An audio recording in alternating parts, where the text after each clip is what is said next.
What's up, motherfuckers? In the first game of the match, Andrei Esipenko take the victory with the white pieces. So in the second game, Yakuev need to win to force the tiebreak. So let's analyze the game.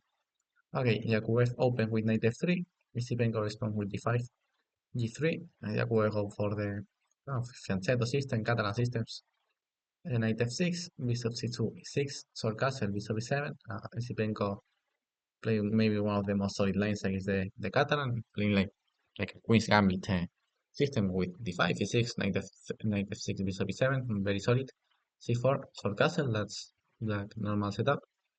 Here, okay, d4 could be the Catalan, who is the main position. There are thousands of games with this position, like no, thousand, 100,000 of games with this position.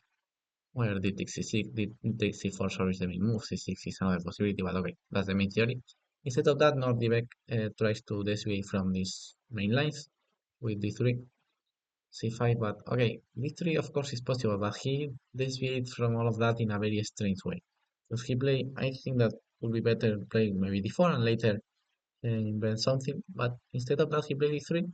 No, knight e5, okay, could be a normal move, but now he played queen b3. Can look like he's putting some pressure in the diagonal, or in, I don't really understand the move queen b3. You have pieces undeveloped, so yes, I just don't like queen b3. I think that is a very strange move. Please, develop the queen so early, and to b3, I'm not sure what is the black strategy in this position. Okay, here he just attacked the knight, who is completely normal, forcing white to open his king with f4. But okay, I prefer a little bit queen c7 because the bishop is developed on e7, so maybe it's more logical to develop the queen too. I don't know if he's scared of bishop h2 because bishop f4, sorry, because here. Okay, our knight h5. No, that's the move here. Bishop d6 looks completely normal. Or knight h5. Okay, yes, knight h5 here was going to. But okay, here white should play f4, and now you have this pawn sacrifice, very interesting b5. Trading the c4 pawn, but okay, here white is going to take a pawn, but black wins the development, and black have a very strong central pawns. Open 5 for the rooks, more development, safer king. So here black have advantage with many moves like c4, rook e6, and like I told, black have more development, better central pawns, better pawn structure, open 5 for the rooks, a safer king, so black position is great. But okay, Esipenko plays bishop d6, who is fine. f4, now queen c7, still attacking the knight. And here, okay, you could have take, and here he completely collapsed. I don't understand how he thinks here. Okay, I understand that he wants to complicate the game, because the draws doesn't work for him, so he tries to complicate the things, but he makes a huge mistake. He give the sorry, knight c3 could be the logical move, attacking d5 with the knight.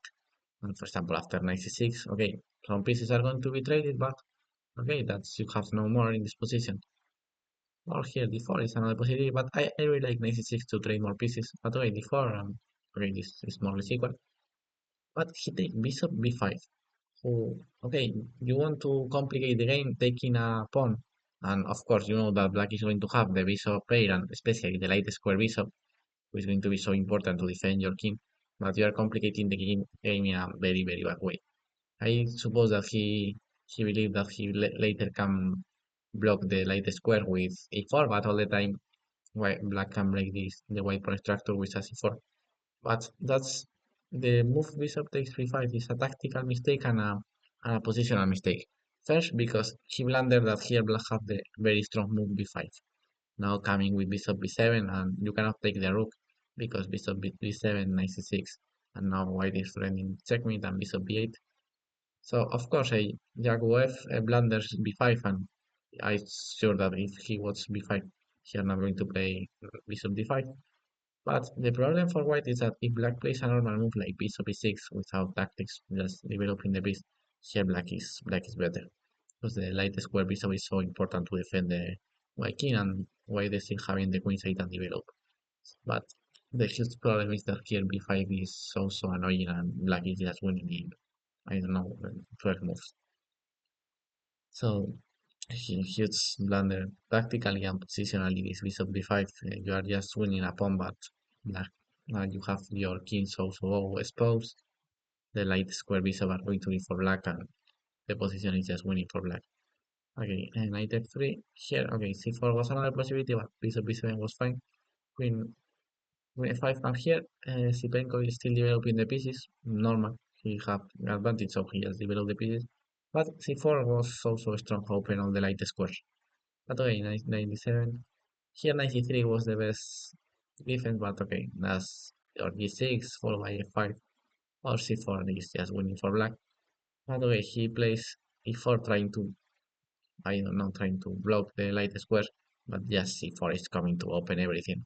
If maybe black doesn't have the move c4, white could be fine, but with c4 is the b7 bishop is a fucking beast. This bishop is unstoppable. So bishop b3, knight c5, e5, bishop b7, takes, and okay, we have a pawn up, but doesn't matter because the b7 bishop is going to decide the game. And apart, black is so active, black have more development. 93.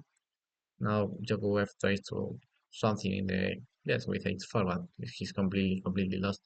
Rook 88, black is still developing his pieces. He finally defends this pawn. Bishop c5, trading black's defender. Bishop takes, queen takes, queen h, king a2, queen e3, coming with the queen to the game. And now the final blow. Knight c1, very good move, brilliant. And rook takes, rook e2. If you take with the knight, it's going to be checkmate on g2. So king here and just queen e2, followed by queen g2, and here Jakub resigned. So congratulations to Esipenko, who qualified to the candidates first time in his life.